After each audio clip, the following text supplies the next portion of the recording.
बिस्मिल्लाहिर्रहमानिर्रहीम। शुरू अल्लाह के नाम से जो बड़ा मेहरबान निहायत रहमत करने वाला है। आज हम ग्रुप वन सब्जेक्ट ईयर 2024 का आखिरी क्वेश्चन 7, 8 और 9 को ख़त्म करेंगे। इस तरह आज हमारा जो 2024 का ग्रुप वन का जो क्वेश्चन है सब्जेक्टिव का वो मुकम्मल होगा। आपको इस चैनल के ऊपर आईसीएस के तमाम सब्जेक्ट मैथमेटिक्स, कंप्यूटर साइंस और स्टैटिस्टिक्स के पास पेपर अवेलेबल होंगे। अगर आपने यूट्यूब पे इस चैनल को सर्च करना हो तो आपने जो वर्ड यूज़ करना है @mytopperstudent, तो आपको माई टॉपर स्टूडेंट का चैनल मिल जाएगा। आपने सब्सक्राइब के बटन पर क्लिक करना है ताकि इंदा जो भी क्वेश्चन अपलोड हो उसका नोटिफिकेशन आपको आ जाए। तो शुरू करते हैं जी।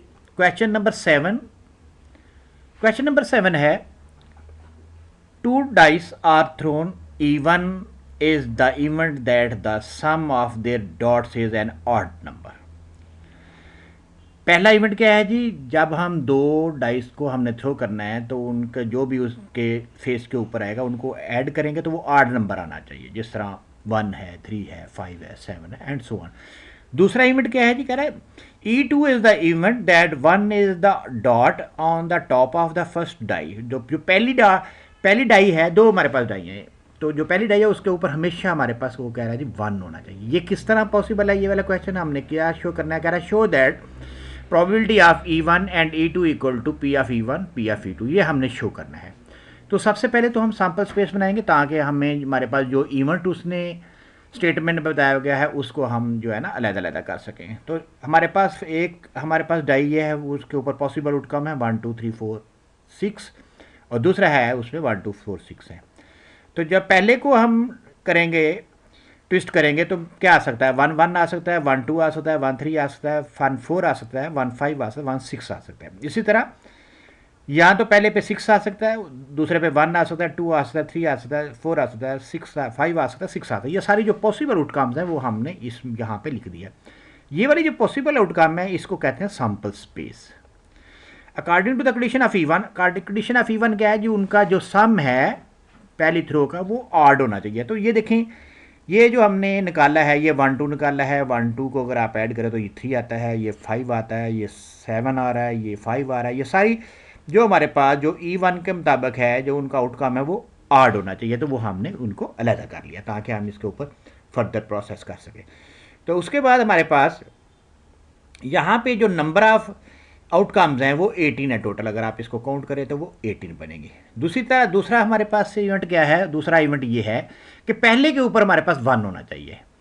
पहले के ऊपर अगर 1 होना चाहिए तो यहाँ पे अगर आप देखें तो यहाँ पे पहले पे 1 होना चाहिए, तो ये हमारे पास ये जो 6 है हमारे पास यही आ जाएंगे क्योंकि पहले पे 1 की कंडीशन लगाई गई है। पहले पे 1 की कंडीशन लगाई गई है तो हमारे पास ये देखें यहाँ पे ये वाले इवेंट आ गए, पहली रो आ जाएगी। तो इसमें नंबर ऑफ इवेंट कितने हैं, 6 हैं।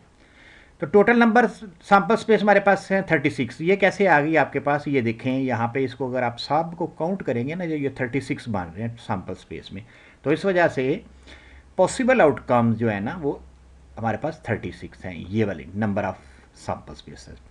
अब हमारे पास पहला जो इवेंट है उसके नंबर ऑफ इवेंट हमारे पास 18 है, टोटल सैम्पल स्पेस में 36 है। सिंप्लीफाई करेंगे तो क्या आ जाएगा 1/2। और दूसरे वाले इवेंट में हमारे पास जो पॉसिबल आउटकम्स है वो 6 हैं, टोटल सैम्पल स्पेस में 36 है, तो ये 1/6 आ जाएगा।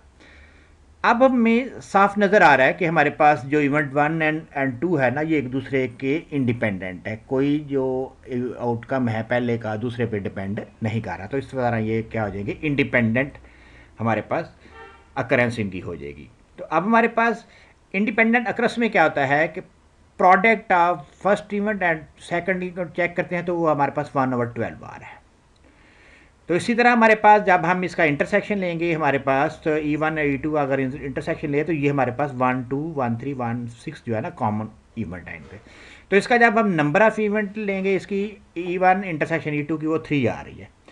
तो जब इसकी प्रॉबिलिटी लेंगे तो 3/36, क्योंकि टोटल सैम्पल स्पेस में 36 ऑप्शन है तो 1/12 आ गया। तो इसका मतलब ये हुआ कि ये वाली option P of E1 dot P of E2 equal to P of E1 intersection E2। तो इसका मतलब ये हुआ कि ये दोनों आपस में इक्वल है। जब ये वाली कंडीशन मीट कर जाए तो इसका मतलब है कि ये वाले जो इवेंट आपस में वो इंडिपेंडेंट है। तो क्वेश्चन नंबर बी को तरफ देखते हैं जी, बी पार्ट। इसमें हमने ये वाली सीरीज हमें दी गई है, हमने प्रूव करना है v square plus 2y minus 2 equal to 0। तो ये कैसे है हमारे पास, ये देखें, ये गिवन हमारे पास सीरीज दी हुई है, ये जो ऊपर दी हुई है अप टू इन्फिनिटी दी हुई है। तो इसको प्रूव करने के लिए हम बाइनोमियल थ्योरम की एक्सपेंशन को यूज़ कर रहे हैं। बाइनोमियल एक्सपेंशन क्या होता है, 1 प्लस एक्स की पावर n इक्वल टू होता है 1 plus n x plus n into n minus one two factorial x up to so on. इस वाली जो बाइनोमियल की एक्सपेंशन है, इसको हम इस वाली एक्सपेंशन के साथ कंपेयर करेंगे। तो कंपेयर करने के लिए यहाँ पे हमें 1 होना चाहिए। अगर यहाँ पे हम 1 करेंगे तो हमें लेफ्ट साइड पे भी 1 करना पड़ेगा। देखते हैं इसको हमने किस तरह सॉल्व करना है। तो ये देखें हमारे पास एडिंग 1 ऑन बोथ साइड। हम ये 1 क्यों ऐड कर रहे हैं, 1 इस वजह से ऐड कर रहे हैं ताकि हम इसको जो बाइनोमियल की स्टैंडर्ड एक्सपेंशन है ना उसके साथ कंपेयर कर सकें। ये वजह इस वजह है इसकी, इसमें 1 ऐड करने की, ताकि हमें पता होना चाहिए ना कि हम जो स्टेप परफॉर्म कर रहे हैं उनका इनफैक्ट मकसद क्या है। तो मकसद मैंने आपको बता दिया है कि ये वाली जो बाइनोमियल सीरीज़ है इसके साथ कंपैरिजन के लिए हमने दोनों साइड पे 1 को ऐड कर दिया। जब 1 को ऐड कर देंगे तो आप देखें ये वाली, इसको हम इसके साथ कंपेयर कर सकते हैं। 1 के इक्वल है, 1/3 किसके इक्वल है, nx के इक्वल है, और 1.3 और 2 फैक्टोरियल ओवर 1/3 होल स्क्वायर किसके बराबर है, इसके बराबर है। तो इसको हम सिंप्लीफाई कर देते हैं। तो हमारे पास जो थर्ड है हमारे पास ये क्या होगी, nx इक्वल टू 1/3 और n into n minus one और 2 फैक्टोरियल एक्स के इक्वल टू दिस के बराबर आ गया। इसको सिंप्लीफाई करेंगे तो ये भी 1/3 आ रहेगा। अब हमारे पास स्क्वायरिंग इक्वेशन नंबर 3 को स्क्वायर करने के बाद सिंप्लीफाई करेंगे तो 1/9 आ जाएगा। अब हमने क्या करना है कि इनको हमने 4 और 5 को सिंप्लीफाई करेंगे। सिंप्लीफाई करने के बाद हमारे पास एंड के ऊपर n की वैल्यू -1/2 आ रही है और x की वैल्यू -2/3 आ रही है। तो इसको सिंप्लीफाई करने के बाद अब हम putting the value of x and n in first equation में पुट करेंगे। ये वाली जो हमने सिंप्लीफाई की थी, क्योंकि जो हमारे पास की जो राइट हैंड साइड है वो 1 प्लस एक्स होल रेज़ की पावर n के इक्वल है, क्योंकि हमने इसके साथ इसको कंपैरिजन किया था। आफ्टर सिंप्लीफिकेशन हमारे पास ये वाली वैल्यू आ जाएगी। जब इसका स्क्वायर लेंगे तो ये एंड पे हमारे पास क्या आ जाएगा, y square plus 2y minus 2 equal to 0 जो प्रूव्ड है। उसके बाद देखते हैं जी क्वेश्चन नंबर 8 है। क्वेश्चन नंबर 8 में हमारे पास बहुत ईजी क्वेश्चन नंबर है। क्वेश्चन नंबर 8 है sine 4 theta to the expansion involving only the function of multiple of theta की फॉर्म में हमने उसको, ये हमारे पास साइन जो है ना वो पावर की फॉर्म में, हमने इसको मल्टीपल की फॉर्म में एक्सप्रेस करना है। तो हमें पता है कि ट्रिग्नोमेट्रिक फंक्शन में जो साइंस के थीटा होता है वो 1 माइनस कॉस 2 थीटा ओवर 2 के इक्वल होता है। ये तो जिस तरह साइंस के थीटा प्लस कॉस के इक्वल टू 1 होता है ना, इस तरह साइंस के theta 1 minus cos 2 theta over 2 के इक्वल होता है। दोनों साइड पे स्क्वायर लेंगे तो ये साइन 4 आ जाएगा। इसको हम ओपन करेंगे। ओपन करने के बाद हमारे पास सिंप्लीफाई करने के बाद हमारे पास ये, अब जो कॉस 2 थीटा होता है वो 1 प्लस कॉस 4 थीटा ओवर 2 के इक्वल होता है। इसको सिंप्लीफाई करेंगे। आफ्टर दैट इसको सिंप्लीफाई करने के बाद एंड पे हमारे पास ये वाला आ जाएगा 3 minus 4 cos 2 theta plus cos 4 theta over 8 आ जाएगा। उसके बाद हमारे पास जो इसका बी पार्ट है जी, बी पार्ट हमारे पास क्या है, prove that square triangle square equal to r square plus cot alpha by 2 cot beta by 2 cot gamma by 2, इसको हमने शो करना है। तो बहुत ईजी है, ये हाफ एंगल फार्मूला है हमारे पास ट्रिग्नोमेट्री में। तो राइट हैंड साइड हमारे पास क्या है जी, R square cot alpha by 2 cot beta by 2 cot gamma by 2। तो हमने आर स्क्वेयर की वैल्यू पुट कर दी। हमें पता है कि ये जिसका ये फार्मूला है, आर स्क्वेयर किसके बराबर होता है, delta square over S square के। जब इसकी वैल्यू पुट करेंगे, इसको सिंप्लीफाई करेंगे तो ये देखिए अंदर S3 आ जाएगा। इनको आपस में मल्टीप्लाई कर दिया सबको, S3 आ जाएगा, S minus A S minus B S minus C, और नीचे हमारे पास ये आ जाएगा। अंडर स्क्वेयर के नीचे अगर स्क्वेयर हो तो हमें पता है कि वो बाहर आके क्या हो जाता है, वो उसका स्क्वेयर खत्म हो जाता है। तो आप देखिए ये एक तो कैंसिल हो जाएगा, नीचे हमारे पास ऊपर सिर्फ S3 रह जाएगा, नीचे S minus A S minus B S minus C रह जाएगा। और इसको इसी तरह हमारे पास क्या होगा कि हमने इसको सिंप्लीफाई करना है। सिंप्लीफाई करने के लिए यहाँ पे अगर हम देखें तो हमारे पास अब हमने ये s को ऊपर क्यों मल्टीप्लाई किया, इस वजह से किया है कि हमें पता है कि s into S minus A S minus B S minus C जो है ना वो डेल्टा के बराबर होते हैं, इस वजह से हमने किया।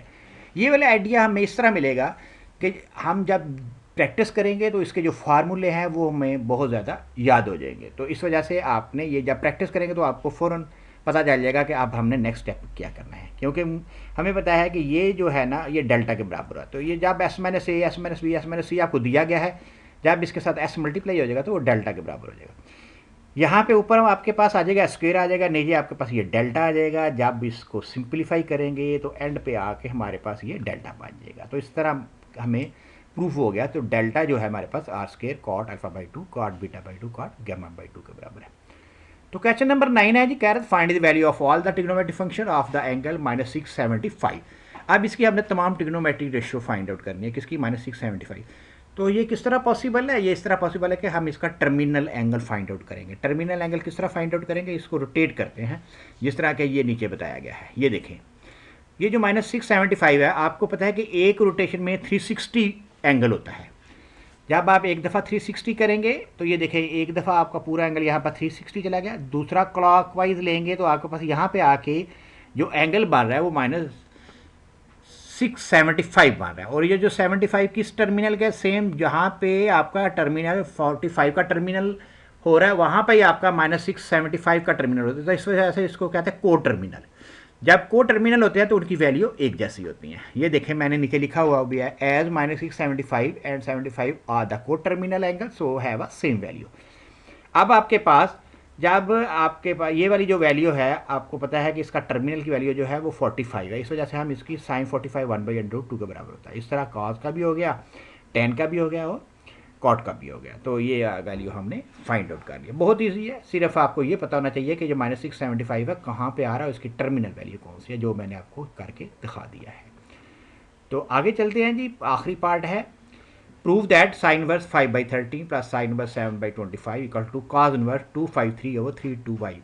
अब इस तरह के जो क्वेश्चन है उसमें आपने देखना कि हमने वैल्यू को पुट करते हैं, पुट करने के बाद उसको सिंप्लीफाई करते हैं, सिंप्लीफाई करने के बाद आपके पास सेम यही वैल्यू आ जाएगी। तो इसको हमने किस तरह करना है, देखिए मिसाल के तौर पे आपके पास ये साइन 5/13 है, तो हम इसको अल्फ़ा के बराबर ले लेंगे। साइन अल्फ़ा किसके बराबर आ जाएगा? 5/13।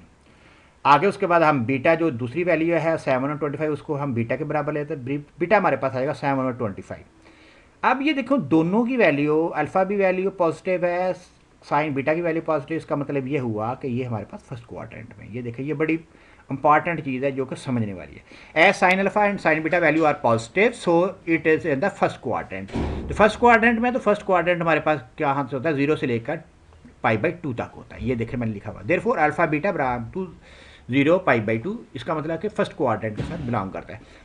अब हमारे पास हम इसकी तमाम ट्रिग्नोमेट्री वैल्यू फाइंड आउट करते हैं। तो उसके बाद हमें पता है sine square alpha plus cos square alpha equal to 1। Cos alpha की वैल्यू हमने फाइंड आउट करनी है ताकि हम उसको सिंप्लीफाई कर सकें। तो काज अल्फा की वैल्यू हमारे पास आ रही है 12/13। 12/13 आ रही है। अब हमारे पास हम इस तरह काज बीटा की वैल्यू फाइंड आउट कर लेंगे जो कि 24/25 आ रही है। अब हमारे पास जो ऊपर दिया गया कॉज अल्फा प्लस बीटा किसके बराबर होता है? ये देखें, कॉज ये अल्फा की वैल्यू थी और ये बीटा की वैल्यू थी, तो ये किसका? Cause alpha plus beta. जब इसको सिंप्लीफाई करेंगे, एक्सपेंड करेंगे, तो ये हमारे पास आ रहा है cause alpha cos beta cause sine alpha sign beta. इसकी वैल्यू पुट कर दें। पुट करने के बाद हमारे पास एंड पे जो वैल्यू आ रही है वो आ रही है 253/325। तो अब हमारे पास ये वाला जो वैल्यू है कॉज उधर जाकर कॉज इनवर्स हो जाएगा। तो ये हमारे पास ये ना प्रूव हो गया जो कि हमें रिक्वायर्ड था। तो क्वेश्चन ये पैदा होता है कि इस तरह के क्वेश्चन में आपने क्या करना है, एक दफ़ा जब आपको समझा दिया है, गाइड कर दिया, तो उसके बाद जब आप प्रैक्टिस करेंगे तो ये क्वेश्चन आपको बहुत ईजी लगेंगे। एक दो दफ़ा प्रैक्टिस करेंगे तो फिर ये आपको भूलेंगे नहीं। तो इंशाल्लाह ताला नेक्स्ट हमने ग्रुप बी के पास्ट पेपर शुरू करने हैं 2024 के। तो see you in the next lecture.